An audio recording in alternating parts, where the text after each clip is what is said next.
প্রথম তরাইনের যুদ্ধে কে জয়লাভ করেন?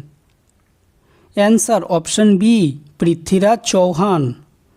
পাণ্ডবদের রাজধানী কী ছিল? Answer option A Madurai. তালিকোটার যুদ্ধ কত খ্রিস্টাব্দে হয়েছিল? অ্যান্সার অপশন এ 1565 সালে। প্রিজন ডায়েরি নামক বইটির লেখক কে? Answer option A Jayaprakash Narayan. বাংলার প্রথম নবাব কে ছিলেন? অ্যান্সার অপশন এ মুর্শিদ কুলি খাঁ। ভারতে প্রথম বাজার নিয়ন্ত্রণ ব্যবস্থা কে চালু করেন? Answer option C Alauddin Khalji. বাংলার কৌলিন্য প্রথা কে প্রচলন করেন? Answer option C Ballal Sen. হলদিঘাটের যুদ্ধ কত খ্রিস্টাব্দে হয়েছিল? অ্যান্সার অপশন ডি 1576 সালে।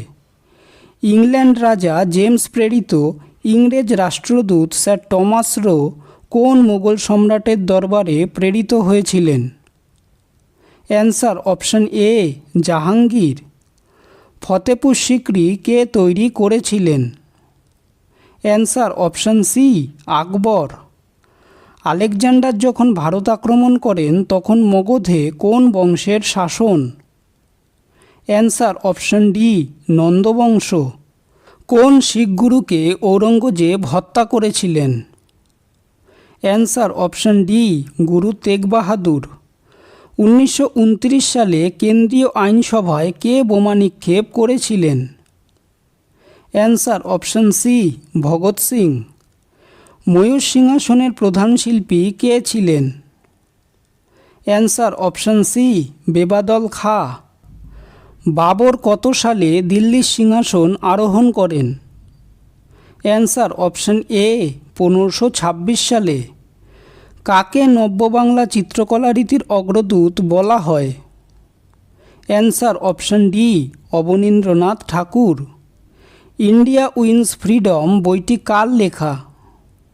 Answer option A Maulana Abul Kalam Azad. পল্লবদের রাজধানী কোথায় ছিল? Answer option D Kanchi. মহাবীরের জন্মস্থানের নাম কি? Answer option C Vaishali. কোন মোগল সেনাধ্যক্ষ কূটনীতিবিদের সঙ্গে শিবাজি পুরন্দরের সন্ধি স্বাক্ষর করেন? অ্যান্সার অপশন বি রাজা জয়সিংহ। ভারতের রেলওয়ে এবং টেলিগ্রাফ ব্যবস্থার প্রচলন করেন কে? Answer option D lord Dalhousie. Qutub মিনারের উচ্চতা কত? Answer option B 72.5 metre. Gandhar শিল্পের সৃষ্টি হয় কোন আমলে? অ্যান্সার অপশন সি কুষাণ আমলে। ভারতীয় জাতীয় কংগ্রেসের জনক কাকে বলা হয়? Answer option B Allan Octavian Hume. Junagadh লিপি কোন রাজার বিষয়ে জানতে সাহায্য করে? Answer option C Rudradaman. আকবরের সময় বাংলার প্রভাবশালী জমিদারদের কি বলা হতো? Answer option A 12 Bhuiyan. ভিডিওটি যদি ভালো লেগে থাকে তাহলে ভিডিওটিকে অবশ্যই লাইক করবে, চ্যানেলটিকে সাবস্ক্রাইব করবে আর তোমাদের মতামতটি অবশ্যই কমেন্ট করে জানাবে। ধন্যবাদ।